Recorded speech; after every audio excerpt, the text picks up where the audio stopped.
think TEBC has grown over the years, and it's been a very, very humbling experience. In 2022, the first year, we recorded some 196 species of birds, and Nagaland has a record of around 500 species of birds. So we're not even halfway there when we record this species. Yeah, I'm saying humbling experience because in the first year, our only partners were Bird Count India, and the event was powered by eBird India. Those were the only two organizations partnering with us, the first partner. But last year we had, I think, some 10 plus partners. And this year we have some 15 plus partners. So I think it's grown over the years. And last year we recorded 219 species of birds, and we also covered the entire state of Nagaland. And this year, so far the latest update is that we have.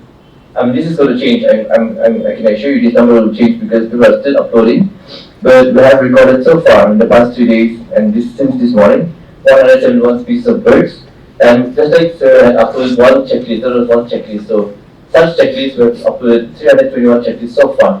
And by the end of not just today, a lot of people will be still uploading. You can still upload on eBird some backlog. So we usually wait for about 10-15 days before we come up with a preliminary report as well. So these numbers are bound to change, but so far again, like I say, 171 species have been recorded and 321. So that itself is very encouraging. So with these few words, I just want to say that we're very grateful to all of the participants today, and not just today, but the past three days, including today's been 4 days. So very, very grateful to all of people who have participated because.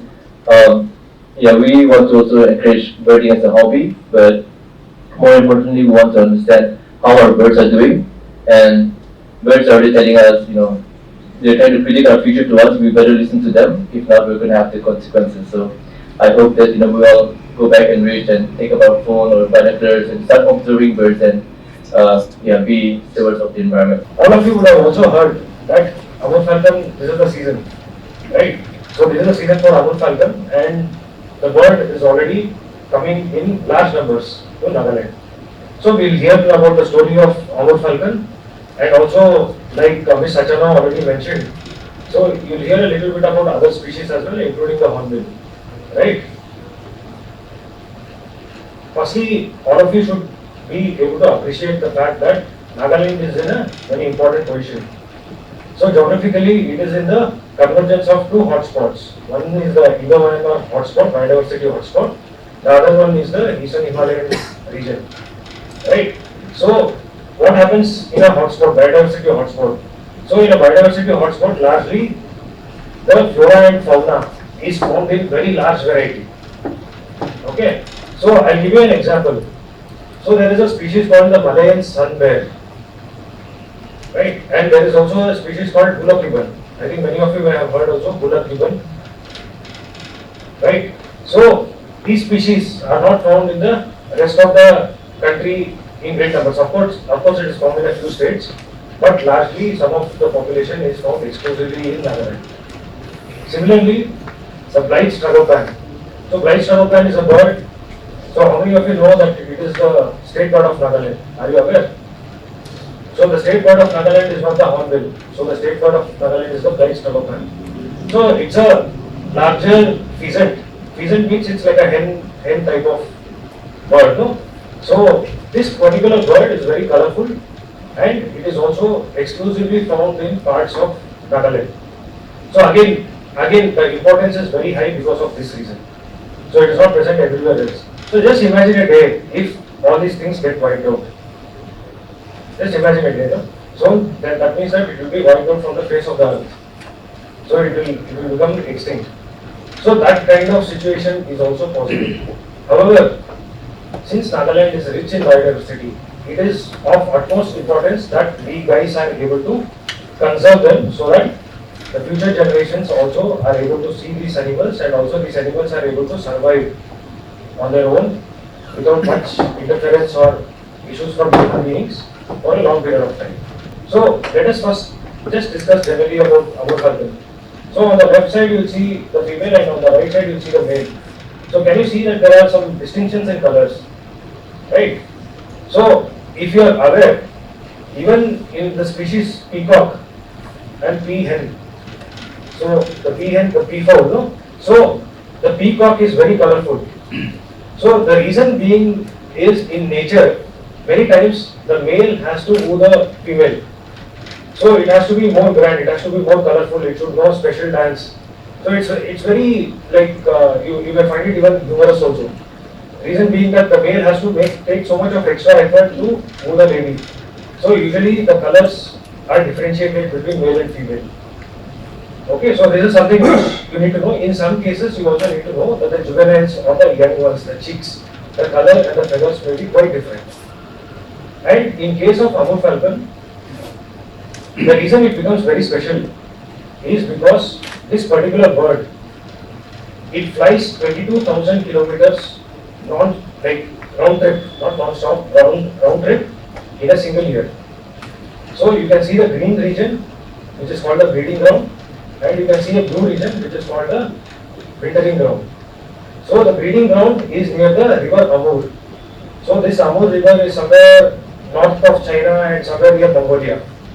So the name Amur falcon comes from the Amur river. Okay. So from there all the way to the southern Africa.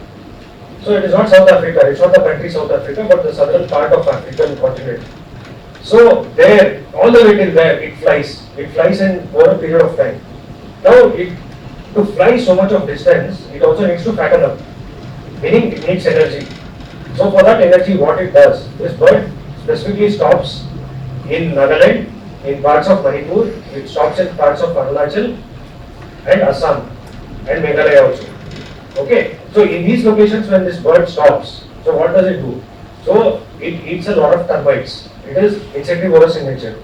So it eats a lot of insects. So majorly the favorite food, at least in India, when it comes, is the termites. So once it eats the termites, it fattens up. For 1 month it sits here. So mid of October to mid of November, the Amur falcon sit here, and then they eat nicely, and then they fatten up. They have a good meal, and then they start flying. So when they fly non-stop for 5 days, continuous days, over the Indian subcontinent and over the Arabian Sea, and then they reach Somalia. So after Somalia, they may take breaks to reach southern Africa. Okay, but between that distance, it just flies non-stop. So how you may think, it's like such a small bird, how it is able to fly such long distance? So there are other factors also which help. It's not like the bird has so much energy that it single-handedly is able to move so far. So the other factor that helps is also the wind. So the prevailing winds actually go in that direction. So some assistance is there from the wind also. The other reason why it is able to fly so far is the dragonfly migration. It is said that the dragonfly migration also happens during the same time. So in the air, while it is flying, it is able to eat the dragonfly in the air itself, and then board the sea, and then it will reach the other side. So it is very interesting. A small bird, the bird is not huge, okay? So the bird is only this much. I don't know how many of you have seen it. The bird size is only this much. It's a very small raptor. Okay, raptor means eagle, kite, that kind of birds, no? Which like eat insects or which eat rodents and smaller animals. So that type of birds are known as raptors. So it's a small raptor. So even though the bird is very small, it is capable of doing immense distances. So just to give you an idea, so from Dimapur to Kohima, it's only around 70 kilometers. So just imagine that 22,000 kilometers is like not even, you cannot even imagine. And apart from this, the bird, this particular bird also is like, it doesn't stop anywhere in between for longer time. Meaning, it keeps going from one place to another till it reaches the wintering ground. Wintering ground means the place to escape the harsh winter, so it is coming to the south from Siberia to that area, no, that Mongolia, China area. So this is why this bird is very special. So one of the pictures here. So this picture you can just see in the Goyan Reservoir wetland area. So you can just see in one picture you can see like thousands and thousands of birds. And every year in the roosting area, so the number of birds keep changing, but in the roosting area sometimes up to 10 lakh, that is around 1 million birds are found. You can just imagine the entire sky may be filled with birds. It's that type of situation. Similarly, you can see one more photo at Intaki National Park. So this photograph was taken by our wildlife photographer from the PCD and also from our department, Mr. Oden. So your photo. So so he is a good photographer. So he is able to capture the photo. I mean capture the Amur falcon during the sunset at Intaki. So you can just see the number of birds here. The other reason why I am putting up this photo, this set of photos, is you may also wonder, what is the use of all this conservation which we guys keep talking about. So, during 2012, 2013, around 18,000 Amur falcons were being killed per day. Okay, per day. You can just imagine the sheer number of birds that were getting killed per day. So, there are multiple factors for this. However, over a season, more than 1.5 to 2 lakh birds were killed in total. That is a very rough estimate. It can be even more also. So this happened in 2012-13. However, because of the action of NGO and many interested private individuals, the department, the allied departments, the administration, the police, all of them came together, and also the state government. So all of them came together and they declared this bird as a state guest. State guest means it's like VIP. So VIP means as and when it comes to the state, it has to be treated with full VIP privilege. Okay, so this happened, and also the communities, especially the villages of Tanti, Asha and Suro in Wokha. The story started in Wokha. Okay, so those three villages became the pioneers. So the very same people who were hunting, they decided that we will become the saviors of this bird. Okay, so that was a significant change that happened in 2012-2013 over a period of 1-2 years. So when that happened, the whole focus changed into how people who are hunting has suddenly become conservationists. So it caught the attention of the world, right? So the people who are destroying something have suddenly become the very people who are conserving and protecting it. So since it caught the attention of the world, it also is one of the largest success stories in the world.